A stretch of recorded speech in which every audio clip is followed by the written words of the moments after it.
Bago ang lahat, nais ko kayong tanungin, kailan ka huling niyakap? Niyakap ka ba dahil sa isang okasyon? Niyakap ka lang dahil sa obligasyon? O niyakap ka dahil mahal ka? Lumaki ako walang mga magulang. Walang tinig na gumigising sa akin sa umaga. Walang mga palad na umahaplos sa aking buhok. At walang mga tisig na yumayakap sa akin at nagsasabing ligtas ako. Hindi ko naranasan ang yakap. Hindi dahil sa hindi ako mahal, kundi ang kinalakhan ko, ang pag-ibig ay mahiyain. Ito ay tahimik. Tatlo ang aking lolang tumayo bilang aking ina. Sila ang mundo ko. Minahal naman nila ako sa pamamagitan ng pagkain sa aming mahabang mesa. Tuwing ako may sakit, ako'y kanilang inaalagaan. At ang mga payo nila, hindi direktang sinasabi. Hindi showy. Sa katunayan, ang pagsasabi ng I love you ay tabu. Ang yakap ay nakakahiya. Masaya ang aking kabataan, oo. Pero may isang batang tahimik sa gilid. Nagtatanong tuwing nakakakita ng ibang mga batang niyayakap. Kailan ko kaya nararamdaman yun?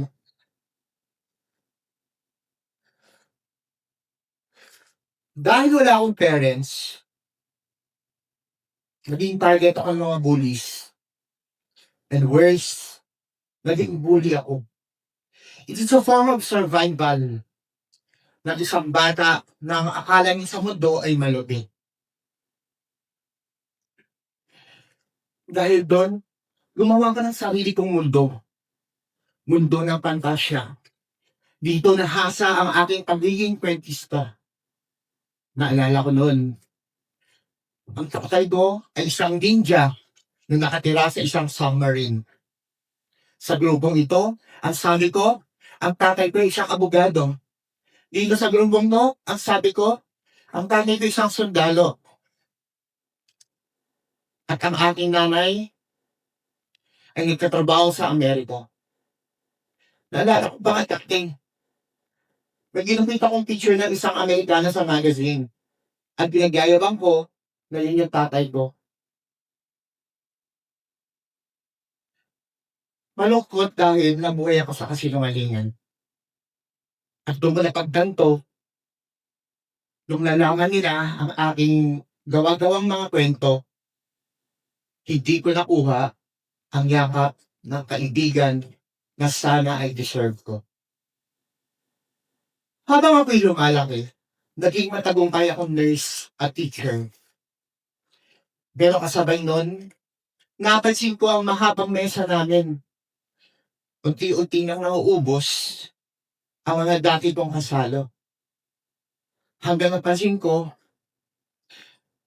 yung isang lola ko na lang ang kasama ko.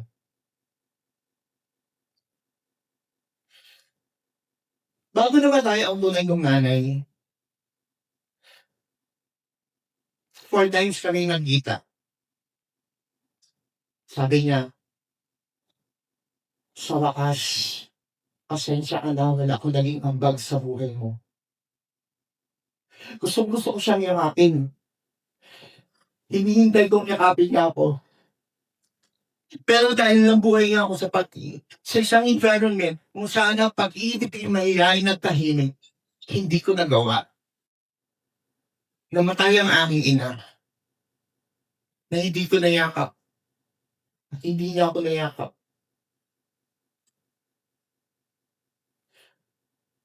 After some years, birthday ko, January 20, tumawag yung tatay ko na hindi ko nakita ni minsan. Sabi niya, kumusta ka? Puwede mo bang ikwento ang buhay mo? Mula umpisa hanggang matapos, iyak ako ng iyak. Kinuwento ko yung pinagdaanan mo. Pero naramdaman ko parang walang puot. However, nung binaba niya yung phone, bago niya ibaba yung phone, sabi niya, "Hindi ako sigurado sa'yo. Puwede ba mag-DNA test tayo?" Muli, naramdaman ko yung rejection. Hanggang dito pa naman, wala pa rin yung yakap na inaasam ko. Naisip ko ang yakap ay hindi lamang physical, it is emotional, and it's even spiritual. Sabi ng lola ko, patay ako nung ipinanganak. Nilivide lang ako sa warm and cold compress. Yan siguro yung dahilan kung bakit ako naging nurse. Para masaksihan ang iba't ibang uri ng pamamaalam. At sa bawat pamamaalam, may iba't ibang uri ng yakap. Sa ospital, nakita ko yung yakap ng puot, yakap ng pagsisisi, yakap ng pagkabuhay, yakap ng pamamaalam, at yakap ng pag-ibig.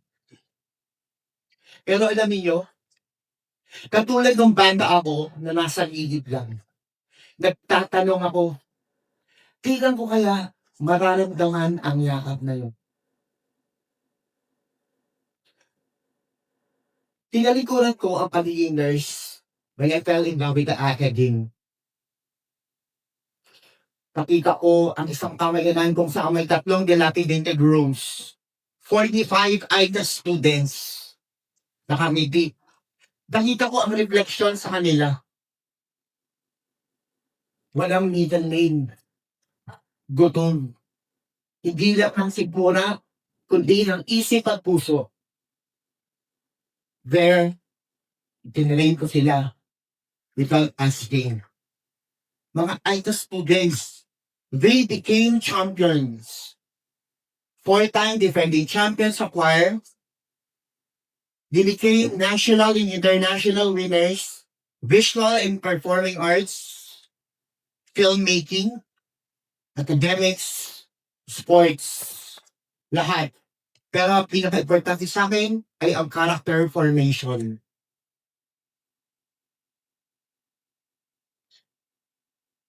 You know, tuwing nagko-compete sila, bago sila aakyat sa stage, isa-isa ko silang niyayakap at isa-isa nila akong niyayakap. Doon ko na-realize, sabi ko, it doesn't matter kung matalo kayo o manalo. Ang importante is, you know the process. Yung sakit, yung hirap na pinagdaanan mo bago ka matrain. Doon ako natutuwa sa aking mga estudyante na tinawag kong the curly tops. At ang pinaka-importante doon, minahal ko sila unconditional. Minsan, naisip kong i-undo yung nakaraan ko. Yung oras ng kalungkutan. Yung panahong walang pakiramdam ko lang nagmahal sa akin. Pero naisip ko rin na walang kaligayahan kung walang kalungkutan. There would be no beauty without ugliness. And there would be no good without evil. Sabi ko, kung hindi ko man yung natanggap ng bata ko, yung wala sa akin ay aking ibibigay. Naalala ko yung sinabi ng kaibigan ko, Ives, kung yung puso may rungkan, walang laman, maging mabuti ka sa kapwa mo. And in return, ang kapwa mo ang pupuno sa puso mo ng mga blessings. At kung umako nga yan, ibigay mo sa iba na nangangailangan. Ito ay ang yakap, human connection. Ang yakap na pinili kong embrace, na natutunan ng aking puso, na kahit masakit ang iyong kahapon, hindi ito hawak ang kinabukasan. Ako si Vesplan Fabregas. Hindi ko na iisa-isahin ang aking achievements sa buhay. Ang gusto ko lamang po ngayon, matapos ang aking pananalita, umuwi, yakapin ang puputik taong mahal ako at mahal ko. At yakapin ang marami mang taong mamahalin ko. Dahil naniniwala akong ang taong may pinakamaliingay na puso, ang yakap at pinakatahimik na saklolo. At ang mundong pagod at walang pag-asa, ang yakap ang nagiging pahinga. Parang kay Bakani na aking estudyante, isang early caps, napigilan mo wakasan ang kanyang buhay dahil sa kakulangan ng human connection. Para sa iyo, ang ating huling pagmamahal at walang hanggang pamamaalam.